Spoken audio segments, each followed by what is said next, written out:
Hello guys, कैसे हो आप सब। स्वागत है आपका आपके अपने यूट्यूब चैनल पर। क्वेश्चन बेहद इंपॉर्टेंट है और लगातार एग्जाम में पूछा जा रहा है। आप खुद देख सकते हैं दोस्तों कि लगातार एग्जाम में पूछा जा रहा है और ये बेहद ही इंपॉर्टेंट है। तो इसलिए आपसे रिक्वेस्ट है दोस्तों कि आप वीडियो को पूरा देखिएगा। और आपने अभी तक अगर हमारे इस चैनल को सब्सक्राइब नहीं किया है तो प्लीज़ आप हमारे चैनल को सब्सक्राइब कर लीजिए। मैं आशा करता हूँ दोस्तों कि आपको ये वीडियो देखने के बाद आपको ये आसानी से याद हो जाएगा। तो चलिए टाइम को ना वेस्ट करते हुए वीडियो को स्टार्ट करते हैं। तो सबसे पहले हम जान लेते हैं कि गास की प्रमेय क्या है। तो गास की प्रमेय इसमें लिखेंगे किसी बंद पृष्ठ से होकर गुजरने वाला वैद्युत फ्लक्स। मान लीजिए दोस्तों कि कोई क्या है, कोई बंद पृष्ठ है और उससे क्या वैद्युत फ्लक्स गुजर रहे हैं। वैद्युत फ्लक्स को फाई से लिखते हैं दोस्तों। उस पृष्ठ द्वारा परिबद्ध कुल आवेश का, यानी उस पृष्ठ पर जितने भी क्या आवेश होंगे उसका क्या होगा दोस्तों, वो आवेश 1/ε0 का गुना होता है। यानी कि जो वैद्युत फ्लक्स होता है वो कुल आवेश का एवं 1/ε0 का गुना होता है। तो वैद्युत फ्लक्स को लेते हैं फाई से। तो क्या हो जाएगा दोस्तों, वैद्युत फ्लक्स फाई बराबर, मैंने आप लोगों को बताया दोस्तों कि जो आवेश होता है आवेश का, यानी आवेश आवेश जो होता है दोस्तों 1/ε0 का गुना होता है। आपको पता चल गया होगा कि फाई बराबर 1/ε0 इंटू क्यू होता है। लेकिन एग्जाम में पूछा जाता है कि दोस्तों कि फाई बराबर 1/ε0 इंटू क्यू को सिद्ध कीजिए। तो हम चलिए देखते हैं कि इसको सिद्ध कैसे करते हैं दोस्तों। तो आपसे रिक्वेस्ट है कि आप वीडियो को पूरा देखिएगा। तो मैंने इसका चित्र बना दिया दोस्तों, आपको इसको एक बार समझ लेना दोस्तों। हमने माना कि क्या है, प्लस क्यू आवेश है जो बिंदुओं पर स्थित है। इससे आर मीटर की दूरी पर, यहाँ पर आर मीटर की दूरी पर एक बिंदु पी है जिस पर वैद्युत क्षेत्र की तीव्रता ज्ञात करनी है, ये वेक्टर ज्ञात करनी है। तो इसका भी कोई क्षेत्रफल होगा दोस्तों। तो हमने मान लिया कि इसका क्षेत्रफल क्या है दोस्तों, डीए है। इसका क्षेत्र, इतने का क्षेत्रफल क्या हो जाएगा, डीए हो जाएगा। और इस पूरे का क्षेत्रफल क्या हो जाएगा दोस्तों, डीए वेक्टर हो जाएगा। और यहाँ पर एक कोड बनेगा दोस्तों जिसको हम डी ओमेगा से लिखेंगे। और इसका इस पूरे का क्षेत्रफल क्या हो जाएगा दोस्तों, एरिया, यानी कि हम ये से लिख देंगे। आपको इस चित्र को आसानी से याद रखना है दोस्तों। आई होप आप लोग इस चित्र को समझ गए होंगे दोस्तों। तो हम हेडिंग लगाएंगे रचना, उसमें लिखेंगे माना एक बंद पृष्ठ दर्शाया गया है जिस पर बिंदुओं पर एक क्या है, प्लस क्यू आवेश है। उससे आर मीटर की दूरी पर एक बिंदु पी है जिस पर वैद्युत क्षेत्र की तीव्रता ज्ञात करनी है। और इसका क्षेत्रफल क्या है दोस्तों, डी ए है। और पूरे का क्षेत्रफल डी ए वेक्टर है। और ये इससे आर मीटर की दूरी पर स्थित है। यहाँ पर एक कोड क्या डी ओमेगा है। आपको इतना लिख देना, रचना में आपको इन सब बातों को लिखना है। डेरिवेशन को स्टार्ट करते हैं दोस्तों। तो हम लिखेंगे कि प्लस क्यू आवेश के कारण बिंदु पी पर उत्पन्न वैद्युत क्षेत्र की तीव्रता। तो आप देख सकते हैं दोस्तों कि यहाँ पर प्लस क्यू आवेश है, इससे आर मीटर की दूरी पर एक बिंदु पी है जिस पर वैद्युत क्षेत्र की तीव्रता ज्ञात करनी है। तो हम इसी को लिखा है कि प्लस क्यू आवेश के कारण बिंदु पी पर उत्पन्न वैद्युत क्षेत्र की तीव्रता। तो आप जानते हैं दोस्तों कि वैद्युत क्षेत्र की तीव्रता का सूत्र क्या होता है। तो वैद्युत क्षेत्र की तीव्रता बराबर होता है, यानी ई बराबर क्या होता है दोस्तों, ई बराबर होता है 1/4πε0 इंटू Q/r²। हम जानते हैं कि दोस्तों ये विद्युत क्षेत्र की तीव्रता का सूत्र होता है। इसे हम समीकरण फर्स्ट मान लेंगे दोस्तों। तो आपको समीकरण फर्स्ट प्राप्त होगा दोस्तों। फिर लिखेंगे डीए क्षेत्रफल से होकर गुजरने वाला वैद्युत फ्लक्स, यानी जो हमने पूरा क्षेत्रफल जो डीए माना था उससे गुजरने वाला पूरा वैद्युत फ्लक्स। तो हम क्या जानते हैं दोस्तों कि वैद्युत फ्लक्स बराबर क्या होता है दोस्तों, तो वैद्युत फ्लक्स बराबर होता है फाई, और इसका सूत्र होता है दोस्तों E into D A vector. हम जानते हैं क्या दोस्तों कि फाई बराबर क्या होता है, E into D A vector होता है। और हम एक सूत्र और जानते हैं दोस्तों कि अगर ए वेक्टर इंटू बी वेक्टर अगर लगा है तो क्या हो जाता है दोस्तों, वो हो जाता है ए बी कॉस थीटा। हम ये जानते हैं दोस्तों। ये हो जाएगा फाई ई बराबर हो जाएगा ई डी ये कॉस थीटा। ये हो जाएगा दोस्तों सूत्र के हिसाब से। ठीक है दोस्तों, अब हम इसको समीकरण सेकंड मान लेते हैं। बराबर समीकरण सेकंड हमारा आया है फाई बराबर E D A cos theta. अब हम क्या करेंगे दोस्तों, अब हम समीकरण सेकंड का, नहीं समीकरण फर्स्ट का मान समीकरण सेकंड में रखेंगे। समीकरण फर्स्ट हमारा क्या आया है दोस्तों, तो समीकरण हमारा फर्स्ट आया है ई बराबर 1/4πε0 इंटू Q/r², विद्युत क्षेत्र की तीव्रता का सूत्र आया है दोस्तों। और समीकरण हमारा सेकंड क्या है दोस्तों, समीकरण सेकंड हमारा है फाई ई बराबर E D A cos theta. अब हम समीकरण फर्स्ट का मान समीकरण इसमें पुट कर देंगे। तो चलिए देखते हैं। तो चलिए हम इसका मान रखते हैं। तो क्या हो जाएगा दोस्तों, फाई ई बराबर हमारा क्या समीकरण सेकंड है दोस्तों, हमारा समीकरण सेकंड है E D A cos theta. तो हम ई का मान क्या है आया दोस्तों, ई का मान है 1/4πε0 इंटू Q/r²। तो यहाँ पर मान रख देंगे तो क्या हो जाएगा 1/4πε0 इंटू Q/r²। और यहाँ पर आप देख सकते हैं कि डी ए कॉस थीटा है तो इसको हम वैसे रख देंगे। तो क्या हो जाएगा डी ये into D A cos theta. आपका इतना आ गया दोस्तों। हम इसको अच्छे से लिख लेते हैं। तो क्या हो जाएगा, फाई ई बराबर हो जाएगा 1/4πε0 इंटू Q/r²। यहाँ पर क्या लिख सकते हैं डी ए कॉस थीटा। इतना हमारा आ गया दोस्तों। अब हम इसको समीकरण थर्ड मान लेते हैं। अब हमको निकालना है कि संपूर्ण पृष्ठ से होकर गुजरने वाला वैद्युत फ्लक्स। अभी तक हमने दिए क्षेत्रफल से होकर गुजरने वाला वैद्युत फ्लक्स को ज्ञात किया था। अब हमको संपूर्ण पृष्ठ से होकर गुजरने वाला वैद्युत फ्लक्स निकालना है। जो आपका समीकरण थर्ड आया है उसी का जब हम क्लोज इंटीग्रेशन कर देंगे तो वो संपूर्ण पृष्ठ से होकर गुजरने वाला वैद्युत फ्लक्स निकल आएगा। समीकरण थर्ड क्या है दोस्तों? तो फाई ई बराबर आया है हमारा Q upon 4 pi epsilon 0 into D A cos theta into क्या है दोस्तों 1/r²। ये जो हमारा है दोस्तों, जब हम इसका क्लोज इंटीग्रेशन कर देंगे तब हमारा संपूर्ण पृष्ठ से होकर गुजरने वाला वैद्युत फ्लक्स निकल आएगा। तो हम इसका क्लोज इंटीग्रेशन कर देंगे तो क्या हो जाएगा दोस्तों? फाई ई बराबर हो जाएगा close integration Q upon 4 pi epsilon 0 into हम इसको यहाँ पर लिख सकते हैं तो क्या हो जाएगा दोस्तों 1/r² d A cos theta हो जाएगा। अब हम इसको बाहर निकाल लेंगे दोस्तों। डी क्लोज इंटीग्रेशन हो जाएगा d close integration phi E बराबर हो जाएगा q upon 4 pi epsilon 0 into integration 1/r² d A cos theta हो जाएगा दोस्तों हमारा ये। अब हम इसे लिखेंगे d close integration phi E बराबर हो जाएगा q upon 4 pi epsilon 0 into ये हो जाएगा डी ओमेगा। ये कहाँ से आया दोस्तों? तो एक सूत्र होता है दोस्तों कि D A cos theta upon r² बराबर क्या होता है दोस्तों? कॉस थीटा अपान r² बराबर होता है डी ओमेगा। हमने इसी का मान यहाँ पर रख दिया दोस्तों। तो ये हो जाएगा d close integration phi E बराबर हो जाएगा q upon 4 pi epsilon 0 into d omega. और हम जानते हैं कि डी ओमेगा बराबर होता है 4 पाई। तो हम यहाँ पर डी ओमेगा के स्थान पर क्या रख देंगे दोस्तों? 4 पाई रख देंगे। तो ये हो जाएगा, तो इसका इंटीग्रेशन हटाएंगे तो क्या हो जाएगा? फाई ई बचेगा ये। तो फाई ई बराबर हो जाएगा q upon 4 pi epsilon 0 into इसका मान कितना होता है दोस्तों? तो इसका मान 4 पाई होता है। तो यहाँ पर 4 पाई रख देंगे तो 4 पाई से 4 पाई कैंसिल हो जाएगा दोस्तों। बचेगा क्या? फाई ई बराबर हो जाएगा क्यू अपान एप्सिलॉन 0, या हम इसे लिख सकते हैं कि फाई ई बराबर हो जाएगा 1/एप्सिलॉन 0 इंटू क्यू। यही हमको सिद्ध करना था दोस्तों, ये हमारा सिद्ध हो गया। यही हमें सिद्ध करना था, ये हमारा सिद्ध हो गया, प्रूव्ड। यहाँ तो चलिए जान लेते हैं कि किरचॉफ का नियम क्या होता है। सन 1842 ईस्वी में किरचॉफ ने 2 नियम दिए थे। यानी किरचॉफ एक विज्ञानी थे दोस्तों। उन्होंने कब? सन 1842 ईस्वी में किरचॉफ के 2 नियम दिए थे। तो चलिए जान लेते हैं कि प्रथम नियम क्या है। तो प्रथम नियम जिसे संध का नियम या धारा का नियम कहा जाता है। इस बात को आपको ध्यान रखना है दोस्तों कि किरचॉफ के प्रथम नियम को संध का नियम या धारा का नियम कहा जाता है। तो किसी विद्युत परिपथ में संध पर मिलने वाली धाराओं का बीजगणितीय योग शून्य होता है। किरचॉफ का प्रथम नियम क्या है दोस्तों?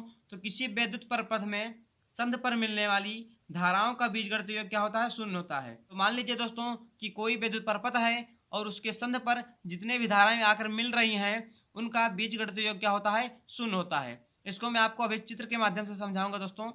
तो आपको याद रखना है कि किसी भी संध पर मिलने वाली जो धाराओं का बीजगणितीय योग होता है क्या होता है? शून्य होता है। यानी भी जितनी भी धाराएं मिलती हैं उनका जो योग होता है क्या होता है? शून्य होता है। तो हम इसको क्या लिख सकते हैं दोस्तों कि उनका क्या होता है? बीजगणितीय योग क्या होता है? शून्य होता है। धाराओं का तो 0 हो जाएगा दोस्तों ये। तो ये क्या होगा दोस्तों? ये जो धाराओं का बीजगणितीय योग क्या होता है? शून्य होता है। यानी आई बराबर क्या हो जाएगा? 0 हो जाएगा। तो बीजगणितीय योग क्या होता है? शून्य होता है। यही क्या है दोस्तों? यही किरचॉफ का प्रथम नियम है। तो चलिए इसको हम चित्र को समझ लेते हैं। तो ये इसका चित्र है दोस्तों। यहाँ पर मान लीजिए कि ये क्या है? मान लीजिए कि ये I1 धारा है, ये I2 धारा है, ये I3 धारा है, ये धारा I4 है और ये धारा क्या है दोस्तों? I5 है। अब हम मान लेते हैं कि ये धारा क्या संध पर आ रही है, ये भी धारा आ रही है, लेकिन ये धारा क्या है दोस्तों? जा रही है। ये भी धारा जा रही है और ये धारा आ रही है या जा रही है, आप कुछ भी कर सकते हैं। तो मैंने आपको क्या बताया दोस्तों? तो मैंने आपको बताया है कि मान लीजिए क्या है, ये संध है, यहाँ पर एक बिंदु वो है, यही क्या है? संध है। तो मैंने आपको बताया है दोस्तों कि किसी संध पर मिलने वाली धाराओं का बीजगणितीय योग क्या होता है? शून्य होता है। आपको इन दोनों पॉइंट को याद रखना है दोस्तों कि आने वाली धारा को धनात्मक एवं जाने वाली धारा को ऋणात्मक लेते हैं। आपको याद रखना है कि अगर जो धारा आ रही है उसको हम धनात्मक में लिखेंगे और जो धारा जा रही है उसको हम ऋणात्मक में लिखेंगे। कि माना कि चालक जिसमें धाराएं I1, I2, I3, I4 एवं I5 बह रही हैं, यानी कोई किसी संध पर आकर मिलती हैं। और हम जानते हैं कि क्या होता है, हम जानते हैं कि आने वाली धारा धनात्मक एवं जाने वाली धारा को ऋणात्मक से लिखते हैं। आपको इतना लिख देना दोस्तों। अब आपको इसका योग कर देना है, यानी जो धारा आ रही है उसको हम धनात्मक में लिखेंगे और जो धारा जा रही है उसको हम ऋणात्मक में लिखेंगे। तो हम क्या हो जाएगा, इसको लिखेंगे तब तो ये हो जाएगा I1। ये दोस्तों देख यहाँ पर क्या हो रहा है दोस्तों, यहाँ पर ये धारा आ रही है तो इसलिए हम इसको प्लस में लिखेंगे। और ये धारा क्या है दोस्तों, ये धारा भी आ रही है तो इसको हम प्लस में लिखेंगे। तो क्या हो जाएगा I2। और क्या हो जाएगा दोस्तों, और ये धारा क्या है, जा रही है, इसलिए हम माइनस में लिखेंगे तो ये हो जाएगा I3। और ये धारा भी जा रही है तो इसको लिखेंगे माइनस में तो हो जाएगा I4। और ये धारा भी आ रही है तो इसको लिखेंगे I5 हो जाएगा, बराबर क्या हो जाएगा दोस्तों 0 के। यहाँ पर I3 I4 क्या है दोस्तों, ऋणात्मक है, और जब 0 के बराबर इधर जाएगा तो क्या हो जाएगा, धनात्मक हो जाएगा। ये हो जाएगा I1 plus I2 plus I5 बराबर हो जाएगा I3 प्लस I4, क्योंकि ये जब I3 और I4 इधर माइनस में है और जब इधर जाएगा तो दोस्तों क्या हो जाएगा, इधर जाएगा तो ये प्लस में हो जाएगा। बस आपको इतना लिख देना है दोस्तों। मैं आशा करता हूँ कि आपको ये समझ में आ गया होगा दोस्तों। तो चलिए इसको एक बार फिर से देख लेते हैं। मैंने आपको बताया दोस्तों कि आने वाली धारा को धनात्मक में एवं जाने वाली धारा को ऋणात्मक में लिखते हैं। तो यहाँ पर जो भी धारा आ रही है उसको हम धनात्मक लिखेंगे और जो धारा जा रही है उसको हम ऋणात्मक लिखेंगे। तो हमने वही किया है। I1 यहाँ पर देख लीजिए दोस्तों कि यहाँ पर आ रही है तो इसको प्लस में, I2 आ रही है यहाँ पर संध पर तो क्या हो जाएगा, ये भी प्लस में, और लेकिन I3 यहाँ से जा रही है इसलिए इसको माइनस में लिख दिया है मैंने। और I4 जो है ये भी जा रही है इसलिए मैंने इसको ऋणात्मक लिखा है। लेकिन यहाँ पर जो I5 है ये क्या है दोस्तों, ये I5 आ रही है इसलिए मैंने इसको प्लस में लिख दिया है और बराबर क्या हो जाएगा 0 के। लेकिन यहाँ पर I3 और माइनस I4 क्या है दोस्तों, ऋणात्मक है, और जब ये बराबर के इधर जाएगा तो ये धनात्मक हो जाएगा। ये आपको ज्ञात करना था दोस्तों कि आने वाली धारा और जाने वाली धारा जो दोनों का योग होता है क्या होता है, उनके दोनों के बराबर होता है। तो मैं आशा करता हूँ कि आपको ये आसानी से समझ में आ गया होगा। आपको एक बात और ध्यान देना है कि यह नियम आवेश संरक्षण पर आधारित है। यानी क्वेश्चन में पूछ सकता है दोस्तों कि बताइए कि जो किरचॉफ का प्रथम नियम है वो किस पर आधारित है। तो किरचॉफ का प्रथम नियम आवेश संरक्षण पर आधारित है। तो चलिए किरचॉफ का दूसरा नियम देख लेते हैं। तो आपसे एक रिक्वेस्ट है दोस्तों कि अगर आपने अभी तक हमारे इस चैनल को सब्सक्राइब नहीं किया है तो प्लीज आप हमारे इस चैनल को सब्सक्राइब कर लीजिए। अगर आपको वीडियो थोड़ा भी अच्छा लग रहा हो तो प्लीज आप वीडियो को लाइक कर दीजिएगा और अपने दोस्तों में शेयर कर दीजिएगा। तो चलिए देख लेते हैं कि दूसरा नियम क्या है। तो किरचॉफ का दूसरा नियम जिसे लूप का नियम या वोल्टेज का नियम कहा जाता है। आपको इस बात को ध्यान रखना है कि किरचॉफ के दूसरे नियम को लूप का नियम या वोल्टेज का नियम कहते हैं एवं किरचॉफ के प्रथम नियम को संध का नियम या धारा का नियम कहते हैं। किसी बंद परपथ में प्रत्येक बंद पास के विभिन्न खंडों में बहने वाली धाराओं तथा संगत प्रतिरोधों के गुणनफलों का बीजगणितीय योग उस पास में लगने वाले समस्त विद्युत वाहक बलों के बीजगणितीय योग के बराबर होता है। आप इसे देखकर दोस्तों हैरान मत होइएगा, मैं आपको इसे बहुत ही आसानी से समझा दूंगा, बस आप इस वीडियो को अंत तक देखते रहिए। तो इसमें लिखा है कि किसी बंद परिपथ में, यानी कि कोई बंद परिपथ है दोस्तों और उसके प्रत्येक बंद पास के विभिन्न खंडों में प्रवाहित होने वाली धाराओं, यानी कि कोई विद्युत परिपथ है और उसके विभिन्न खंडों में या विभिन्न भागों में जो धारा प्रवाहित हो रही है, यानी कि उसके विभिन्न खंडों में प्रवाहित होने वाली धाराओं तथा उसके साथ में तथा उसके संगत प्रतिरोधों के गुणनफलों का बीजगणितीय योग, यानी कि जो बंद परपथ है उसके विभिन्न खंडों में जो धारा प्रवाहित हो रही है और उसके साथ में जो प्रतिरोध है उनके बीजगणितीय योग जो होता है, जो उनका बीजगणितीय योग होता है वो पास में लगने वाले समस्त विद्युत वाहक बल के बीजगणितीय योग के बराबर होता है। इसमें पूरा यही बताया गया है दोस्तों कि मान लीजिए कोई विद्युत परपथ है और उसमें उसके विभिन्न खंडों में जितनी धारा प्रवाहित हो रही है और उसके साथ में जो प्रतिरोध है उनके जो गुणनफलों का योग होता है वो उस पास में लगने वाले समस्त विद्युत वाहक बलों के योग के बराबर होता है। तो हम इसको क्या लिख सकते हैं दोस्तों, तो इसको हम लिख सकते हैं यानी I इंटू आर बराबर क्या हो जाएगा E। अब I इंटू आर बराबर E कहाँ से आएगा दोस्तों, तो मैंने आपको बताया है कि किसी बंद परपथ में उसके विभिन्न खंडों में बहने वाली धाराओं तथा उसके साथ में जो प्रतिरोध है उनका योग जो होता है, उनके गुणनफलों का योग, मैं इसका क्या गुणनफल कर दिया और इनके जो गुणनफलों का योग होता है उस बंद पास में विद्युत वाहक बलों के गुणनफल योग के बराबर होता है। ये क्या है दोस्तों, ई क्या है दोस्तों, तो ये विद्युत वाहक बल है। तो आप लिख सकते हैं कि क्या हो सकता है कि जो उसमें धारा बह रही है वो और उसके साथ में जो प्रतिरोध है उनके गुणनफलों का योग क्या होता है दोस्तों, विद्युत वाहक बल के बराबर होता है। विद्युत वाहक बल को हम ई से लिखते हैं तो क्या हो जाएगा I इंटू आर बराबर क्या हो जाएगा E हो जाएगा। और हम क्या लिख सकते हैं दोस्तों, और हम इसको लिख सकते हैं कि I इंटू आर बराबर क्या होता है दोस्तों, तो I इंटू आर बराबर होता है B। तो हम क्या लिख सकते हैं यानी बी बराबर क्या लिख सकते हैं, ई लिख सकते हैं। बस दोस्तों आपका किरचॉफ का जो प्रथम नियम और दूसरा नियम हो गया दोस्तों। तो मैं आशा करता हूं कि आपको आसानी से समझ में आ गया हो दोस्तों। तो चलिए इससे पहले दो लाइन कहना चाहूंगा आप लोगों के लिए कि रख हौसला वो मंजर भी आएगा, प्यासे के पास चल के समंदर भी आएगा। कि रख हौसला वो मंजर भी आएगा, प्यासे के पास चल के समंदर भी आएगा। थक कर ना बैठिए मंजिल के मुसाफिर, कि थक कर न बैठिए मंजिल के मुसाफिर, मंजिल भी मिलेगी और मिलने का मजा भी आएगा। चलिए सबसे पहले हम जान लेते हैं कि बायो सेवर्ट का नियम क्या है। सन 1820 ईस्वी में बायो और सेवर्ट ने धारावाही चालकों के द्वारा उत्पन्न चुंबकीय क्षेत्र के लिए एक नियम प्रतिपादित किया, जिसे बायो सेवर्ट का नियम कहा जाता है।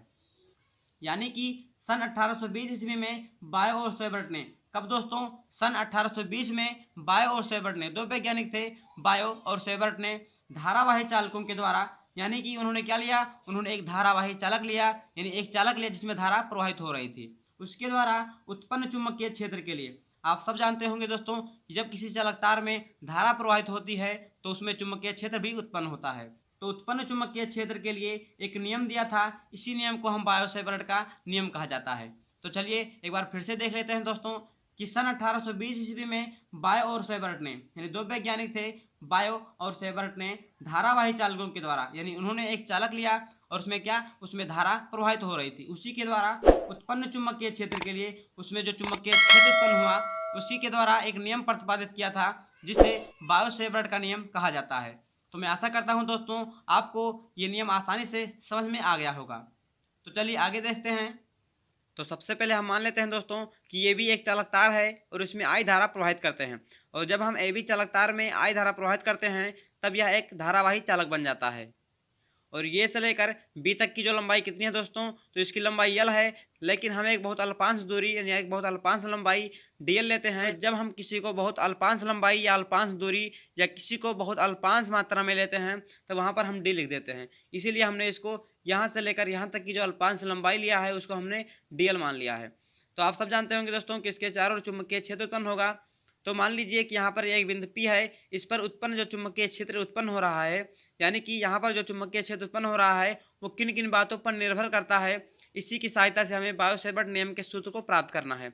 तो हम मान लेते हैं कि यहाँ पर जो बिंदु B है और यहाँ पर जो बिंदु P है, इसके बीच की दूरी कितनी है दोस्तों, r है, और इनके बीच में जो कोण बन रहा है वो थीटा कोण बन रहा है। तो इसी के माध्यम से हमें बायो सेवर्ट के नियम के सूत्र को प्राप्त करना है। तो चलिए सबसे पहले हम जान लेते हैं कि इस बिंदु P के द्वारा जो उत्पन्न चुंबकीय क्षेत्र है वो किन किन बातों पर निर्भर करता है। सबसे पहले हम इसके बारे में जान लेते हैं। सबसे पहला पॉइंट हो जाएगा दोस्तों कि जो चुंबकीय क्षेत्र है, यानी जो उत्पन्न चुंबकीय क्षेत्र है वो धारा के समानुपाती होता है।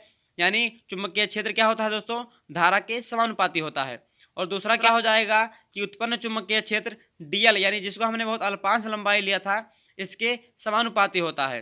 तीसरा पॉइंट क्या हो जाएगा दोस्तों, तीसरा पॉइंट हो जाएगा ये जो उत्पन्न चुंबकीय क्षेत्र है, यानी बी से लेकर पी तक की जो दूरी हमने आर माना था वो आर स्क्वायर के व्युत्क्रमानुपाती होगी। आप इस बात को ध्यान रखना दोस्तों कि समानुपाती और अनुक्रमानुपाती एक होता है, लेकिन व्युत्क्रमानुपाती उसका अपोजिट होता है। तो चलिए चौथा पॉइंट देखते हैं। चौथा पॉइंट है कि उत्पन्न चुंबकीय क्षेत्र साइन थीटा के, यानी बी और इसके बीच में जो कोण बना था दोस्तों, इससे हमने क्या थीटा माना था, तो यही जो उत्पन्न चुंबकीय क्षेत्र है वह साइन थीटा के समानुपाती या अनुक्रमानुपाती होता है। आशा करता हूं दोस्तों कि आपको इतना आसानी से समझ में आ गया होगा। बस आपको अब कुछ नहीं करना है, आपको हेडिंग लगाना है फर्स्ट, इसमें लिखना है कि चुंबकीय क्षेत्र धारा के समानुपाती होती है। आपको इस बात को लिख देना है दोस्तों, हेडिंग लगाना है। दूसरा इसमें लिखना है कि चुंबकीय क्षेत्र अल्पांश लंबाई डीएल के समानुपाती होती है। आपको दूसरे पॉइंट में इतना लिख देना है।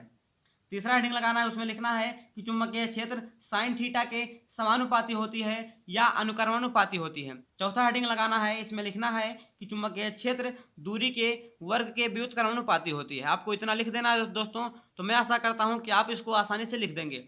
बस दोस्तों अब आप समझ लीजिए कि आपको 5 मार्क आसानी से प्राप्त हो गया। अब आपको कुछ नहीं करना है, बस आपको इन चारों समीकरण को मिला देना है और जो सूत्र प्राप्त होगा वही बायो सेवर्ट का नियम हो जाएगा दोस्तों। तो अगर वीडियो थोड़ा भी अच्छा लग रहा हो तो प्लीज़ वीडियो को लाइक कर दीजिएगा और अपने दोस्तों में शेयर कर दीजिएगा। तो चलिए आगे बढ़ते हैं।